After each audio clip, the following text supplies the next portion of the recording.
Uma imagem em segundos. Uma música criada por comando de texto. Um poema, uma ilustração, tudo produzido por inteligência artificial. Nos últimos anos, as máquinas aprenderam a executar tarefas que antes pareciam exclusivamente humanas, inclusive criar. Ou pelo menos algo muito próximo disso. Mas, enquanto algoritmos produzem imagens em velocidade recorde, Há quem continue apostando nas mãos, no tempo, na imperfeição, nas histórias. e transformando tudo isso em negócio. Neste episódio, vamos conhecer artistas alagoanos que encontraram no trabalho autoral uma forma de gerar renda, construir identidade e transformar suas próprias vidas. Pessoas que vivem daquilo que criam e que, em tempos de inteligência artificial, descobriram que talvez o valor da arte esteja justamente naquilo que nenhuma tecnologia consegue reproduzir por completo. Feito à mão. Quando a arte vira negócio em tempos de inteligência artificial. Eu sou Ana Cecília. E eu sou Tiago Aquino. Esse é um podcast da Agência Tatu de Jornalismo de Dados. Chegamos ao endereço da Memorável, uma marca autoral de produtos artesanais personalizados. Estamos no bairro do Benedito Bentes. Durante a entrevista, fomos servidos com um delicioso lanche. E já dando um spoiler, ganhamos até mimos, o que faz bastante sentido para o nome Memorável. Eu deixaria para contar no final, Cecília, mas também fiquei super feliz em receber uma caneca com a estampa que retrata o bairro do Farol. Ai, Tiago, desculpa, mas me empolguei mesmo. A minha já está na redação com uma arte belíssima do nosso histórico bairro do Jaraguá. Então, Cecília, vamos seguir com a história. A produção dos personalizados só acontece dentro da própria casa. Na pequena sala dividem espaço computadores, embalagens, máquinas e dezenas de presentes personalizados. Mas a história da Memorável começou de forma bem diferente. Quem conta pra gente é o Alan Calheiros, criador da Memorável. Eu comecei, como designer, eu criava marcas para as empresas. Só que um dia, uma cliente entrou em contato comigo pedindo para eu fazer quadrinhos de papel. Aí eu fiquei, não entendi na hora, né? Aí eu percebi que ela achou que eu trabalhava com quadrinho de papel porque eu fiz uma marca para uma empresa que trabalhava com isso. Como eu vi uma oportunidade, de começar a empreender por essa procura, eu fui lá no YouTube, pesquisei como fazer esses quadrinhos de papel. E era tudo feito muito manualmente, só que eu desenvolvi uma habilidade tão boa de fazer quadrinho de papel que o pessoal achava que era de madeira. Então o pessoal pedia para fazer para porta-maternidade, para aniversário de criança. E foi aí que eu comecei a trabalhar com presente em si. O que começou com quadrinhos artesanais logo virou um negócio. Vieram as portas de maternidade, os presentes personalizados, as encomendas. E junto com elas, a mãe de Alan. Joelma havia perdido o negócio em que trabalhava e passou a construir uma nova história ao lado do filho. Minha mãe nessa época ela tinha falido, a empresa, ela trabalhava com quem tinha, e veio trabalhar comigo porque a gente estava em crescimento e eu precisava muito da ajuda dela. A gente começou a trabalhar canecas, com outros presentes. Mas a maior mudança ainda estava por vir. Durante um período, Alan produzia presentes usando estampas encontradas na internet, até que uma mensagem mudou tudo. Eu fiz uma estampa que era para que a cliente pediu para fazer exatamente igual, de um artista lá de São Paulo. Depois de uns meses que eu tinha postado, esse produto no Instagram, a própria artista veio me denunciar, dizendo que eu havia copiado o trabalho dela. Nisso, eu fiquei muito incomodado por essa denúncia, mas incomodado mais pela forma como eu estava trabalhando. A acusação não gerou apenas desconforto, gerou uma decisão. Eu já queria muito, ter o meu próprio estilo, ter a minha própria identidade. Então ali foi apenas um gatilho, um empurrão para eu começar a valorizar mais o meu trabalho como ilustração. E eu comecei a criar minhas próprias estampas. E encontrou esse estilo em algo que carregava desde a adolescência, a própria letra. Com a faculdade de design, eu fui desenvolvendo a minha identidade visual. E eu acabei desenvolvendo meu estilo através da minha caligrafia autoral, que desde da minha juventude eu gostava muito de escrever. Inclusive o pessoal ficava incomodado, dizendo: "Ah, sua letra é muito feminina, não é muito legal". Só que acabou sendo que esse estilo da minha caligrafia se tornou a identidade da gente hoje. Hoje, cada produto nasce dessa assinatura. Não apenas uma fonte, mas um traço humano, reconhecível, único.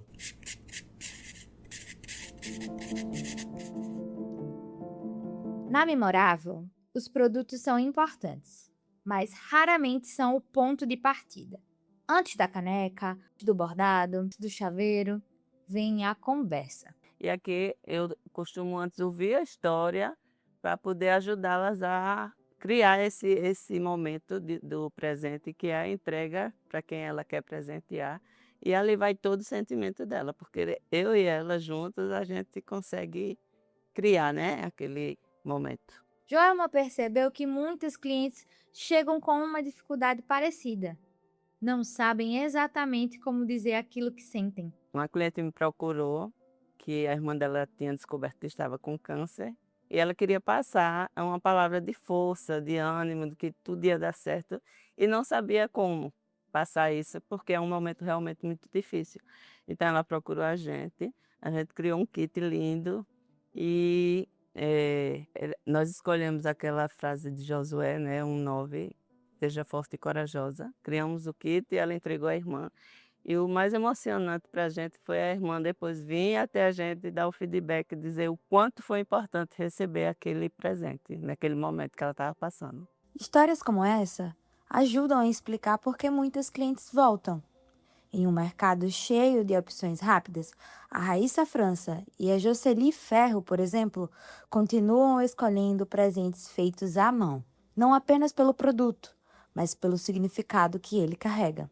Eu sempre compro os produtos da Memorável, tanto para mim como também para presentear. Acho que presentear eu acredito que eu compro mais, mas o que eu recebi, que eu achei assim que foi muito emocionante para mim. Eu estava dando um curso e no final do curso chegou uma pessoa para mim, entregou um presente da Memorável. E aí quando eu abri, era uma caneca, tinha promovida a Dinda. Eu lembro que na hora que eu recebi, assim, eu chorei muito. Peguei a ideia, lancei e foi materializado literalmente. Então, eu juntei as coisas em que eu gostaria de entregar para a pessoa, para ficar ainda mais, trazer do campo da subjetividade para a ideia real. Então, tem história, tem afetividade, tem amor ali em forma desse presente.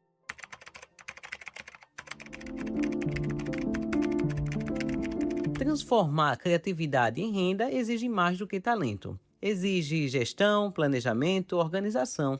Para muitos artistas, esse aprendizado é tão importante quanto o próprio talento, como explica Marina Gatto, analista e coordenadora do programa de artesanato do Sebrae Alagoas. Para o artesão, especificamente, a gente incentiva a formalização através da carteira de artesão. E os outros profissionais da economia criativa, a gente dá todo o direcionamento também para atuar como MEI, né? Tanto na parte da formalização, com suas obrigações e suas vantagens, né? A gente oferece cursos, oficinas, consultorias, mentorias, essa articulação para a participação deles, né? Nos grandes feiras, eventos, exposições, né? Melhorar a rede de relacionamento com toda a cadeia produtiva que eles estão, né, inseridos, para gerar novos negócios, né? E aumentar a renda e a qualidade de vida, né, desses empreendedores. Então, para eles conseguirem acessar esses mercados com maior qualificação, entendeu?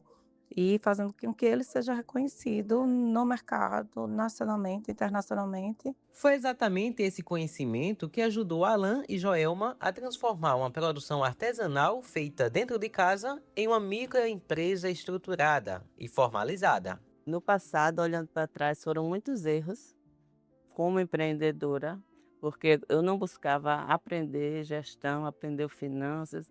E colocar um negócio não é só ter o dom, tem que entender do negócio. E nós procuramos desde o iniciozinho o Sebrae e lá eu costumo dizer que é a nossa segunda casa, porque a gente está sempre lá. Tinha conhecimento, né, de fazer presente, mas não tinha conhecimento da venda, de empreender em si. Então o Sebrae foi muito aliado da gente nisso, né? A gente passou mais de 5 anos dentro do Sebrae, aprendendo os cursos que tinha lá, E também a gente, através dessa conexão que a gente tem com o Sebrae, a gente construiu um networking, né? Uma rede de contato bem legal. O pessoal foi conhecendo nosso trabalho, entendendo que a gente tem uma identidade própria e a gente acabou também inspirando outras pessoas a buscarem a sua própria identidade. Olhar para o financeiro, olhar para as vendas, precificação, tudo que envolve uma empresa a gente tem colocado em prática. A história da Memorável não é um caso isolado. Dados levantados pela nossa equipe junto à Junta Comercial de Alagoas, a Junceal, mostram que o empreendedorismo ligado às atividades artísticas e artesanais vem crescendo no estado. Reunindo diferentes atividades relacionadas ao trabalho artesanal e criativo, o número de novas formalizações passou de 114 empresas em 2019 para 190 em 2025. Isso apenas entre microempreendedores, MEIs e microempresas, um crescimento de 66% em apenas 6 anos. O salto mais expressivo aconteceu justamente durante a pandemia. Entre 2019 e 2021, em um intervalo que surgiu o isolamento social devido à pandemia da Covid-19, o número de novos negócios nesses segmentos cresceu 81%. Por trás de cada empresa aberta existe uma pessoa, alguém tentando transformar uma habilidade em fonte de renda, um talento em profissão, ou até mesmo encontrar um novo caminho para a própria vida. E talvez não seja coincidência que esse crescimento tenha acontecido justamente em um período marcado por tantas mudanças na forma de trabalhar e enxergar o futuro. Foi também durante a pandemia que a trajetória de Isabela Pereira se cruzou com a da Memorável. A gente já se conhecia da igreja e eu trabalhava numa escola como professora e veio a pandemia e eu fiquei desempregada. Então, eles foram e me convidaram para vir ajudar eles no final do ano a produzir, que estava com muita demanda, né? Eles me chamaram para ajudar. E eu só ia ficar no final do ano. E acabou quando chegou o final do ano, eles me convidaram para ficar com eles. 4 anos depois, ela continua ali, aprendendo novas técnicas, produzindo os produtos da marca e encontrando no trabalho uma importante fonte complementar de renda. É um trabalho que eu gosto de fazer, eu gosto de trabalhar com artesanato, essas coisas assim. Eu já gostava devido da escola, que eu desenho e tudo. E através deles, eu estou sendo incentivada a buscar coisas melhores para a minha vida, né? Que eu já estou vendo umas coisas aí, fazer uma faculdade que eu quero, né? Para crescer.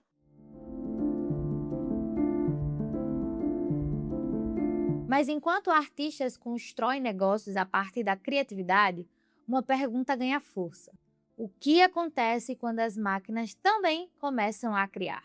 Para o Ronaldo Bispo, professor da Universidade Federal de Alagoas e especialista em cibercultura e comunicação, os impactos já são reais. Já é possível fazer músicas, jingles, com IA, com letra, com voz, simulando pessoas cantando, só dando entrada com algumas letras e já compõe, escolhe qual é o gênero, faz a versão pagode, faz a versão forró, faz a versão funk. Então não se contrata mais músicos para a produção, por exemplo, de músicas para campanha política, para comícios, etc. Dependendo da demanda, se for uma empresa pequena que quer economizar, dispensa completamente a contratação de um artista gráfico. Por outro lado, esses mesmos artistas já devem estar há algum tempo trabalhando com IAs para seguirem atuando em suas áreas, agora com novas ferramentas. Mas existe uma diferença importante, porque aquilo que a inteligência artificial produz nasce da combinação de referências já existentes, enquanto os artistas que ouvimos até aqui falam de memórias, vivências e experiências. Que a diferença é a capacidade quase infinita que as IAs têm de acessarem um banco de dados de tudo que já foi feito pela humanidade e recombinar esses elementos de uma maneira diferente.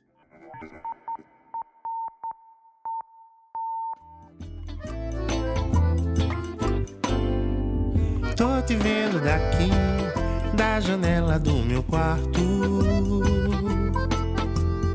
inundando de amor, num azul que é um abraço tão bom. Rodrigo Avelino aprendeu a registrar a inspiração onde ela aparece, às vezes no celular, em áudios enviados para si mesmo, mas quando chega a hora de transformar a ideia em música, Eu preciso pegar um papel e colocar no papel, sabe?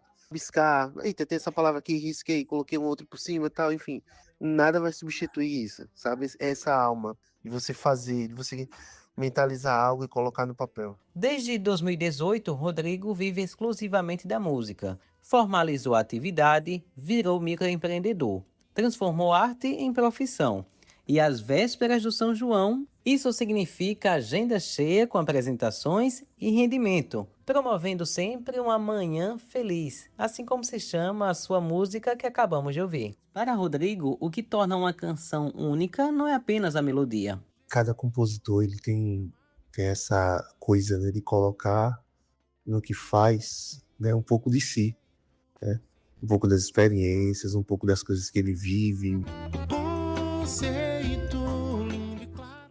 Em 2 semanas eu pintei o maior mural da minha vida. Oiê, eu sou a Bui, sou artista visual e muralista, e esse é o segundo episódio do Pra Gente Também 2.0. Para Bui Oliveira, a arte nunca foi apenas uma profissão. Eu não me vejo fazendo outra coisa. A Bui não tem outra meta, assim, de ser uma outra profissional. Eu sou artista. Era uma coisa que meio que já estava intrínseca à minha pessoa, à minha personalidade. Eu sempre tive muito isso como uma parte de mim. A pandemia foi o ponto de virada. Ela decidiu apostar definitivamente no trabalho artístico, formalizou a atividade e transformou a pintura em sua principal fonte de renda. Continuei tomando gosto em investir em outras técnicas, em aprender, em investir meu tempo e tentar melhorar as minhas habilidades artísticas. Acabei investindo nisso e hoje continuo trabalhando por isso, por acreditar que é possível viver da arte, mesmo com todas as diversidades e dificuldades que a gente enfrenta aqui. Mas o empreendedorismo de Bui foi além da própria produção. A Casa Duna surgiu na necessidade, na verdade, de ter um espaço para trabalhar, um ateliê, para o meu ateliê. Então, toda semana eu venho para cá fazer os meus trabalhos individuais como Ilustra Bui, como empresa individual de artista visual. Depois, com a necessidade de também fazer as minhas oficinas, dar as minhas aulas.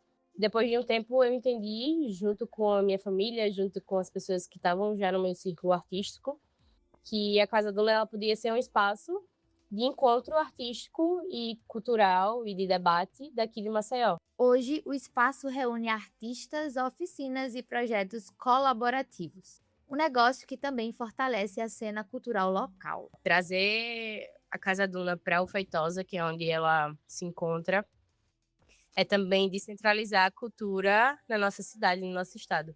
Então, hoje em dia, a Casa Duna ela funciona como um espaço artístico, cultural e colaborativo. Fotógrafo de formação, Orlando Costa descobriu a cerâmica durante uma pós-graduação sobre cultura popular. Foi ali em 2024 que entendeu que o barro seria então seu novo lugar no mundo da arte. Eu queria um lugar na arte e não sabia qual era. E aí dentro desse espaço, né, dessas aulas, dessas visitas, eu conheci João das Alagoas, conheci a Dona Irineia, conheci Cio da Capela, e foram pessoas assim essenciais para eu entender que o barro seria a minha arte. Foi do barro que eu tirei a vontade de fazer arte dentro de mim, assim, coloquei para fora mesmo. Cada peça exige desenho, modelagem, secagem, queima e acabamento. As etapas dos processos que me fazem, né, criar hoje uma peça, ela muitas vezes é sob demanda de algum cliente ou sob demanda minha, porque eu tenho uma lista infinita aqui de anotações de coisas que eu desejo fazer na cerâmica e sempre tento arrumar um tempo durante a semana para fazer. Entre meu trabalho, que hoje é a fotografia e produção de eventos, eu sempre encaixo a cerâmica de alguma forma, porque para além da criação, obter renda, né, em torno disso, eu desopilo muito. Uma forma realmente de descanso mental. A partir daí, Orlando começou então a produção de cada peça de cerâmica em uma imersão crescente. O artista passou por cursos, participou de exposições e em 2025 formalizou sua prática. Hoje, Orlando produz desde utilitárias domésticos até encomendas artísticas para eventos e empresas, uma realização pessoal que gera renda extra. E agora, nesse mês de maio, eu vou estar visitando o Japão.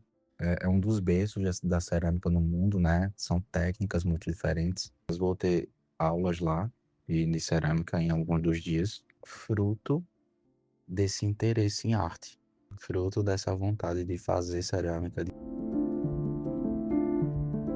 Ao longo deste episódio, ouvimos histórias sobre empreendedorismo, formalização, clientes, produtos e renda. Mas existe uma dimensão dessas trajetórias que não aparece nos números, nem nos relatórios financeiros. Ela aparece nas mudanças que acontecem dentro das pessoas. Para o Joelma, o trabalho se transformou em propósito, uma forma de continuar em movimento mesmo durante períodos difíceis.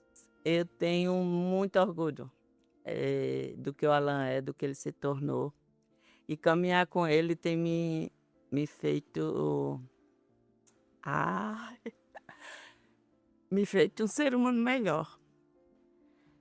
Eu já passei por alguns momentos bem difíceis. Eu costumo dizer que eu lutei contra a depressão, porque ela não tomou conta de mim, graças à Memorável, porque todos os dias eu tinha que acordar e me renovar, buscar forças para atender minha cliente, e eu me coloco sempre no lugar dela.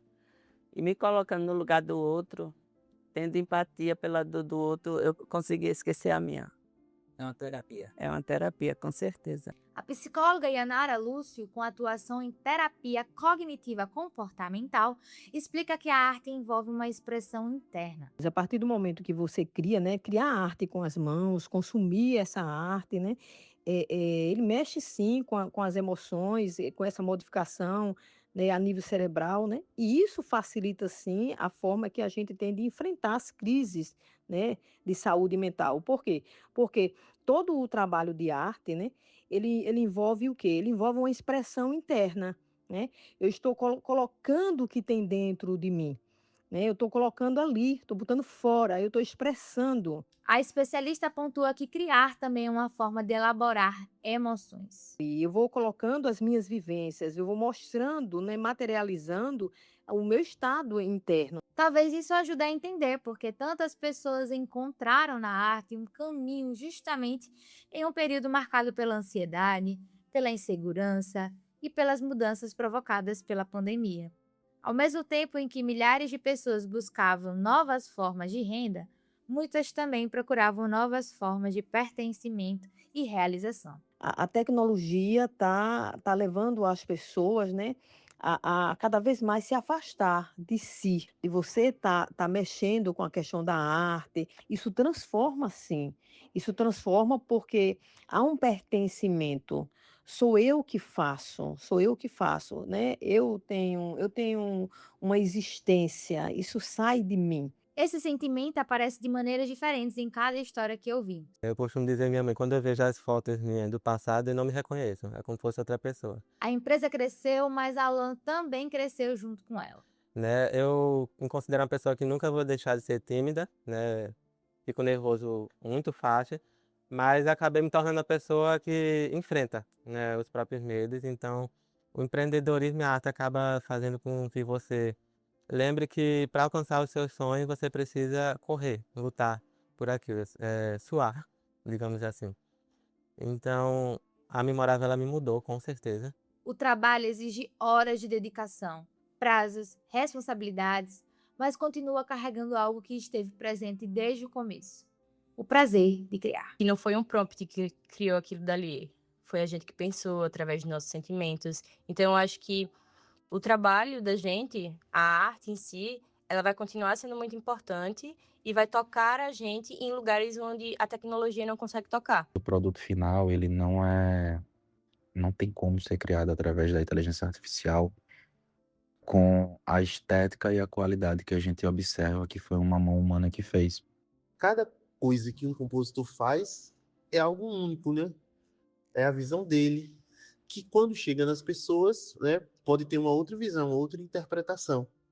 Em um tempo marcado por telas, algoritmos e respostas instantâneas, talvez a arte continue sendo importante justamente porque nos lembra de algo simples, que criar também é uma forma de existir. A gente precisa de arte. Nenhum ser humano na história da humanidade, nenhuma sociedade conseguiu sobreviver sem fazer arte. Então, qual o futuro da arte produzida por pessoas? Para o Sebrae, o diferencial está justamente naquilo que não pode ser automatizado. Sobre a inteligência artificial, ela na verdade veio para ajudar como estratégia, como uma ferramenta, né, importante para ajudar nesses processos criativos, no processo de gestão, né, e de comercialização. Porém, ela não vai nunca substituir o que é o essencial, né, do trabalho desses artesãos, né, e artistas em geral, que é sobre a autenticidade, né, a sensibilização humana, né, dessas relações, a identidade cultural, né, ter algo único, e isso nunca vai ser substituível. Já para quem é consumidor, É realmente como se você estivesse comprando algo que foi feito exclusivamente para você. Se você for presentear, por exemplo, elas vão sentir mesmo o que você quer passar, o amor que você quer passar, o afeto que você quer passar. É um cuidado, é uma delicadeza, uma sensibilidade muito grande. É poder ali de alguma forma contar uma história, entregar algo que leva afetividade, algo que foi pensado, construído para aquela pessoa ou para aquele público em específico. Por outro lado, o uso excessivo de conteúdos gerados por IA, explica o professor Ronaldo Bispo, pode despertar mais olhares interessados em produtos autorais. É possível que haja uma valorização do artesão, uma revalorização do artesanal. Isso aqui foi feito por um ser humano, não com computador, não tem linguagem digital. A tecnologia está avançando muito, mas as pessoas também, ao mesmo tempo, por conta desse avanço muito grande, estão procurando e buscando experiências que sejam mais genuínas, reais. talvez o futuro não seja uma disputa entre humanos e máquinas, mas uma convivência onde a tecnologia continua avançando e o trabalho autoral continua encontrando valor justamente por sua singularidade. Em tempos de inteligência artificial, Talvez o encanto do trabalho manual esteja na sua capacidade de preservar algo que a tecnologia não consegue copiar totalmente. a experiência humana. Neste podcast, por exemplo, utilizamos ferramentas de inteligência artificial para melhorar a qualidade do áudio, otimizar a edição, fazer uns ajustes. Mas a forma de contar essa história é de quem escutou, olhou nos olhos, observou, escreveu, gravou, editou e publicou. E as histórias que aqui contamos são de empreendedores, criadores de formas, de quem dá sentido e alma à arte. São humanos. É a inteligência autoral a serviço do empreendedorismo. A reportagem foi de Ana Cecília e Tiago Aquino. O roteiro e edição também de Tiago Aquino, revisão geral de Graziela França e Lucas Maia. As trilhas e efeitos sonoros são gratuitos, disponibilizados no YouTube. Esse foi o podcast da Agência Tatu de Jornalismo de Dados. Feito à mão. Quando a arte vira negócio em tempos de inteligência artificial.